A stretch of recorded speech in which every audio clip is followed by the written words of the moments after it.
এখানে দেখেন অনেক সুস্বাদু পিঠা বানাচ্ছে চিতা পিঠা। চিতা পিঠার সাথে আছে বিভিন্ন মশলা, বিভিন্ন রেসিপির মশলা আছে। তো ভাই আজকে একটা বিশাল অফার দিছে ভাই, 30টি পিস পিঠা খাইতে পারলে কি বলেন একটু শুনি আমরা।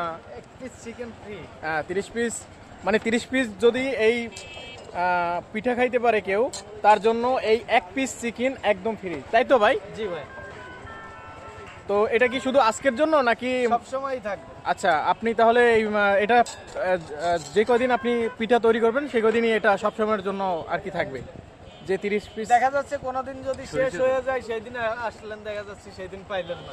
এইটা আর কি। হ্যাঁ অবশ্যই, মানে যেদিনকার দেখা গেছে আপনারা 30 পিস এখান থেকে খেতে পারবেন, 30 পিস শুধুমাত্র। না হ্যাঁ। হইলে পাশের দোকান আছে, এক পিস কিনে খাওয়া। এক পিস কিনে খাওয়ানো হবে। হ্যাঁ, পাশে এই যে পাশে দোকান আছে, এখানে অনেক সুন্দর সুন্দর বার্গার, চিকেন ফ্রাইড হয়, এখান থেকে ভাই এনে আপনাদেরকে খাওয়াবে।